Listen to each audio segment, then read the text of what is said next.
Welcome back to Iowa's News Now at noon. Sarah Riley joining us for our Ask a Lawyer segment. Today we're talking about the 6-week abortion ban approved by the House and Senate last night. Now, Sarah, it's signed. It could be signed Friday at 2 o'clock.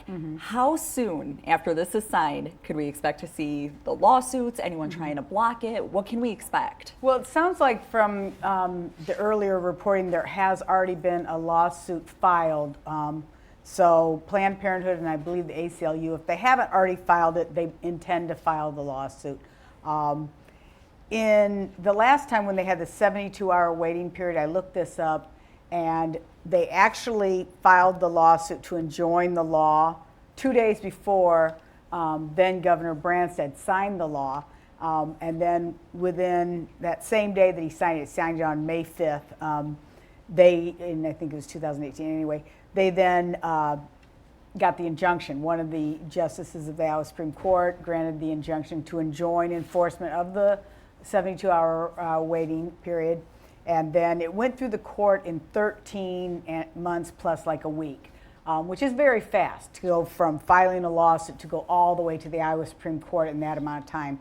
So I don't know whether or not a injunction will be granted, because a lot would depend upon whether or not they got a district court judge to grant it, in which case if they go through the district court and all through those stages that way, it would take a little bit longer than the 1 year. But if they could get a injunction within days, weeks, or they don't get it at all. That's also a possibility, in which case then they would just go through the regular appeal process. And within a year to a year and a half, the Iowa Supreme Court would probably have a decision.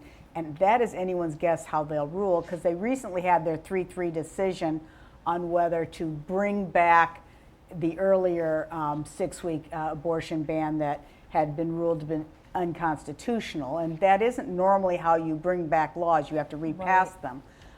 So I don't know if the 3 justices that ruled against bringing that back would also rule that this law is unconstitutional, and whether or not the 3 justices, well, I'm pretty sure the 3 justices that were willing to bring it back would, of course, support the new law. Here's a question that I have is, would it be considered illegal if someone, an Iowa resident, decides to go to Illinois or go to another state? No. Is there any repercussions that could be faced? No, and some states have talked about, I'm not sure if they've actually passed laws saying no woman from our state can go to another state to have an abortion. You can't do that. You just can't. You cannot restrict a pregnant woman's travel, and you cannot prosecute her for doing something that is legal in another state just because it's illegal in your state.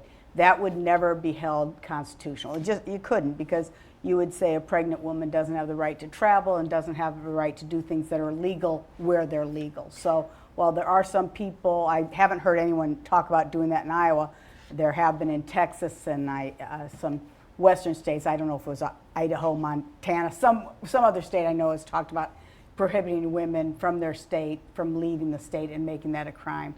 But that would not be held to be constitutional. Thank you so much, Sarah, for answering those questions. It's a hot topic. It definitely is. Now, if you have questions for Sarah, send us your questions to our newsroom. Email news@iowasnewsnow.com. And as always, this segment is sponsored by the Tom Riley Law Firm.